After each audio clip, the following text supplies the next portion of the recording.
আপনারা গণভোটে হ্যাঁ কথা বলেছিলেন, কারণ আপনারা জানতেন যে তখন গণভোটে যদি আপনারা ন্যায়ের পক্ষে অবস্থান নিতেন, জনগণ আপনাদের বিপক্ষে চলে যেত। সে জনগণ তো ভোটের পরে তারা নিষ্ক্রিয় হয়ে গেছে, ব্যাপারটা এমনটা। এবং শুধুমাত্র নির্বাচনের মধ্য দিয়েই বা 5 বছর অপেক্ষা করেই তারপরেই অনেক কিছু হবে, বিষয়টা তো এমনও না। বাংলাদেশের জনগণ তারা তো এই জিনিসগুলো দেখভাল করছে, তারা তো খেয়াল রাখছে,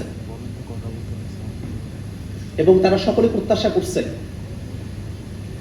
যে বিএনপি সরকার তারা জনগণের প্রতিকৃত যে ওয়াদা, সে ওয়াদাটা তারা পালন করবে।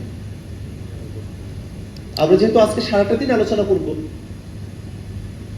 সেখানে আমরা এই বিষয়গুলো অবশ্যই জানব যে এই যে অর্থনৈতিক খাতের দুরবস্থা, সে সময়টাতে একীভূতকরণকৃত 5টা ব্যাংক যারা পুরনো মালিক ছিল তাদের কাছে আবার ফিরিয়ে দিয়ে যাওয়ার একটা আইন করা হয়েছে। এখানে একটা জিনিস খেয়াল করে দেখেন,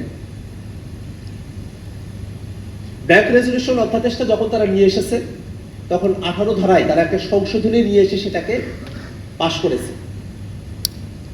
এটা অত্যন্ত নেতিবাচক। আমরা একই কথাটা মানবাধিকার কমিশনের ব্যাপারে, দুদকের ব্যাপারে, পুলিশ কমিশনের ব্যাপারে, গুম অধ্যাদেশের ব্যাপারে, সুপ্রিম কোর্ট সচিবালয়ের ব্যাপারে যে অধ্যাদেশগুলো আছে, সে ব্যাপারে আমরা তাদেরকে বলেছিলাম। আপনারা তো বারবার বলছেন যে এখানে এই আইনগুলোতে ত্রুটি আছে, আপনারা সেই ত্রুটিগুলোকে বাদ রেখে আপনারা সুন্দর একটা আইন প্রণয়ন করতে চান।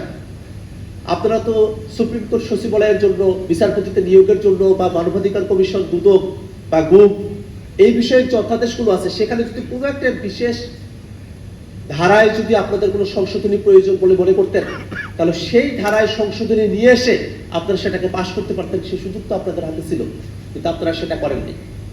এখন আমরা শুধু এতটুকুই বলবো যে সামনের দিনে আমরা দেখতে চাই যে আপনারা আসলে কত ভালো আইন আপনারা নিয়ে আসেন।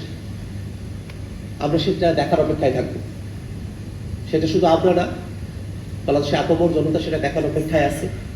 আমরা সারা দিনের আলোচনা শুনবো, সে আলোচনায় আপনাদেরকে ধৈর্য সহকারে আলোচনাগুলো শোনা, কন্ট্রিবিউট করা, এবং জনতার যে রায়, গণভোটের রায়, তার অন্যথা যেন বাংলাদেশে না হয়, সেজন্য সতর্ক থাকার আহ্বান জানিয়ে আপনাদের সকলকে ধন্যবাদ জানিয়ে আজকের একেবারে শুরু সেশনের সমাপ্তি ঘোষণা করছি।